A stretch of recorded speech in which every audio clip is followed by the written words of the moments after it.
What is up, everybody? Welcome back to the channel today. Thanks for stopping by. I finally wanted to sit down and kind of run through some of my thoughts on Doctor Strange post-patch 12.0.1. I've had a lot of questions in regards to whether or not he is ranked down worthy or if you should keep him up at 550 where he is at. And the short answer to that is yes. Maybe. It really all depends upon the situation and what you're going to be using him for. Before I get into anything, the fight that you see on screen right now with Nightcrawler was taken a couple months back. That is an Alliance War Nightcrawler on a stun immune node and a strike back node, I think is what it's called. But I think it's a really good kind of snapshot of why Doctor Strange was so good. When you get yourself into the situation where you really need to kind of step back and build yourself back up before you can really do any damage. He was great for that. You could choose when you were going to receive damage, as far as baiting out specials with his shield buff. You could choose when you were going to use your specials to either do, maximum amount of damage with his fury buff or get a really good amount of regen back to keep yourself alive. And you see kind of all of those things in this fight. So for me, I think Doctor Strange may have received kind of under the radar the biggest nerf of all the characters, because not only did he see a huge reduction even after the quote-unquote buff in the amount of regeneration that he gets back, which that affects a lot of areas of gameplay for him, which I'll get into, but he also is dealing significantly less damage in my experience with his fury buff up. That is not hitting anywhere nearly as hard as it used to.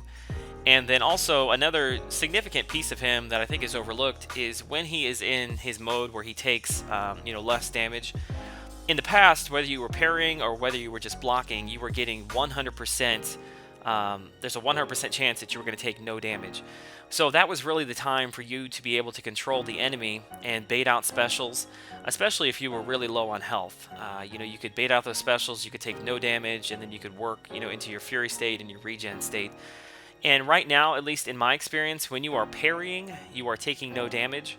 But when you are just straight up blocking, it's no longer a 100% reduction on damage. I would say it's probably a 50-50 chance that you're going to take damage. I mean, it is quite a bit less than what it initially was when 12.0 hit.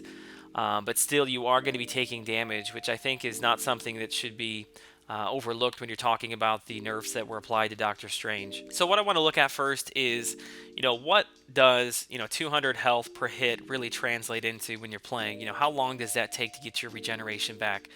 Your health back, I should say. Because in the past, if you were low on health, you could trigger a special 2 during the regen cycle, get maybe 3 or 4 more hits in, and you were very easily doing, over 4,000 health coming back to you. So that's 2 hits there. There's going to be another 3, so that gets us to 5.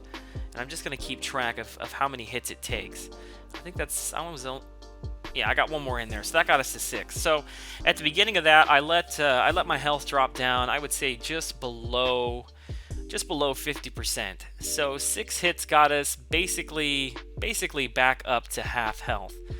Which, the thing to consider is how much time, these fights that you're running, how many times you're going to be able to get a regen. So there's 2, 3. I want to make sure I'm getting a correct count here. So that gets us to 8. So we're at 14, 15. So that gets us to 15 hits, which the old Doctor Strange, I mean, you would very easily have full health at this point. But really, I would say we've only gotten back maybe a quarter health, maybe even a little bit less than a quarter in 15 hits. So even though it is a longer time period, I think it went from, I think it went from 7 seconds to 9 seconds. That really can't be considered a buff. So there's another round of 5 that gets us to 20. There's a second round of 5 that gets us to 25. And we're able to get 5 more. Alright, so that got us to 30. So we've gone from a little under half. I would say we're probably on maybe another 5-6 hits from getting back to full. And we're talking about 30 hits. That's a lot of hits.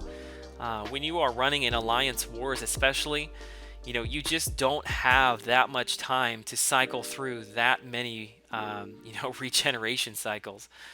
So there's another 5-hit combo that gets us to 35. That gets us to 38. So I would say that's full. That took us 38 hits to get back to full health.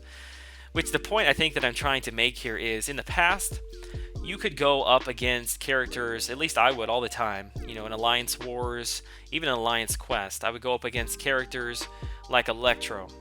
I could go up against bleed nodes. I could go up against characters that I knew, like on Thorns nodes, I knew I was going to be taking damage, but I could minimize that because I could time, the damage that I was going to be doing with my regeneration cycle or just before my regeneration cycle so that I could have, doing max damage with Fury and then going into a full regen cycle to get that back.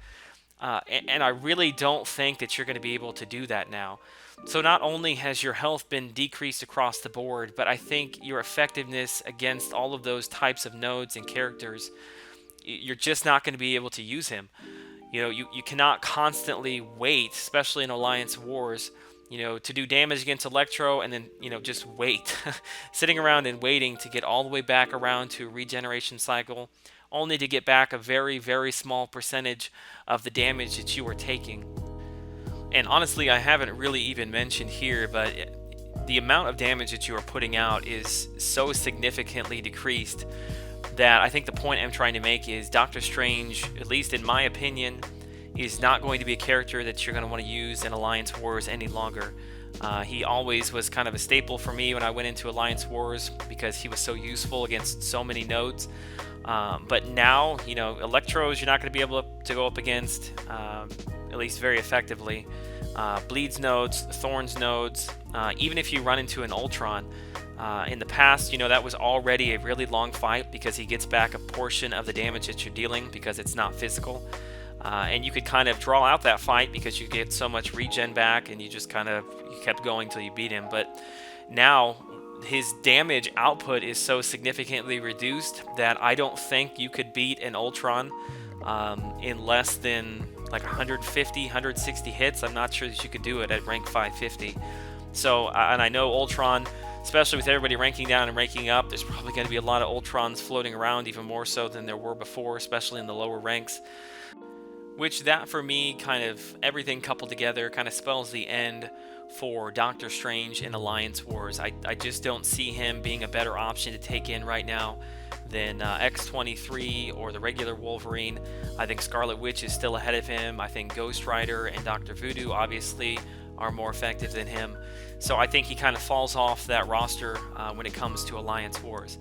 Now that doesn't mean he is a bad character. I don't want to paint him in that light. He's still a very good character, and I kind of want to switch gears here and show you where he still can be effective at. So for regular act exploration, for special events, for Alliance questing, I think Doctor Strange is still a good character.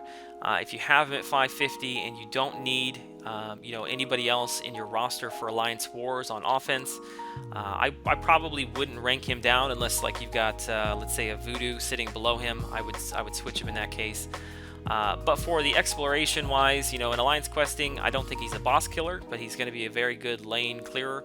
I would keep him obviously off of maybe like heal block paths in tier 2 on map 5. Degeneration paths in map 6, you're probably not going to be able to use him on just because he doesn't get that much health back. But for general clearing, general buffs, I think he's still going to be a good character to use. For this fight, this is Road to the Labyrinth, and this is 4.6, which all these characters have got spiked armor. And I like to run the the Road to the Labyrinth, because I think a lot of the buffs and some of the nodes that you encounter here are probably going to be very close to what we see in Act 5, maybe a little bit different variations. But as you can see, when you have all the time in the world, when that is not an issue, you are able to kind of control, when you want to do damage, which in this case, it's not a true comparison because I'm able to kill him before I take any real damage. But the damage I'm taking from spiked armor is about 240. I'm getting back about 230. And if it came down to it, I could only attack him while I'm in the regeneration state. I could wait until my special 3 is completely full and only attack with that, because that's not going to trigger spiked armor. There are ways that Doctor Strange is still going to be effective, and ways for you to still play around things when it comes to questing. So to summarize all of this, whether you should rank him up, rank him down, I can't really say yes or no. What I can say is Doctor Strange for me has fallen down pretty far in the Mystic class, and if on your roster you have a Scarlet Witch, a Dr. Voodoo, a Dormammu, even a Ghost Rider at this point below Doctor Strange, then I would say rank him down and put those catalysts elsewhere. There are stronger champions than Doctor Strange that are more useful in more aspects of the game than him right now. However, on the other hand, if you have Doctor Strange and you don't have any of those other characters, I would say it just depends. If you need an Alliance War spot filled, I would not take Doctor Strange into Alliance Wars anymore at this point unless you just have to. And in that case, I would rank him down. On the other hand, if you have got your Alliance War roster set and you are looking at, your Alliance Quest team or your exploration for Act 4 or Act 5 coming up, I would say if you don't have any of those characters I listed before, then he is perfectly fine to keep keep him where he is at. I wouldn't rank him down. He's still a strong character to use for, like I said, general path clearing and AQ. And because fights are so much more drawn out in special events and for questing, you can really take advantage of when he is able to regen and when you are able to block a lot of the incoming damage. So I think in that sense he's okay to keep ranked up. For me, Doctor Strange holds a really special place in the game because he was one of the very first 4-star characters that I pulled, and I used him back in 2015 to defeat the Realm of Legends, which I thought was a huge accomplishment at that point. But I have used him ever since in pretty much every aspect of the game. So it's hard for me to see him get the nerf, but I do realize, Kabam's wanting people to diversify their rosters and, the number of characters that they're using in different areas. So I get it. It was probably time for a little bit of a change. Also, want to give a shout out before I end the video to the 8-Bit Kid, who you can see on the screen. A friend requested me the other day, and out of the blue sent me a gift, which I was kind of blown away. It wasn't a cheap gift, so I really appreciate it. I'm not in any way asking for anybody to do that. I've got plenty of units, have plenty of things I could get myself, but I just wanted to point out that, again, I'm kind of blown away by the support of the community, and really am happy to be a part of it. So hopefully this was a help to you. If you have any questions, as always, leave them in the comments, and I will do my best to get to each and every one of you. Hit me up on Twitter. You can find me there as well. All right, until the next video, guys, take care. Have a great day.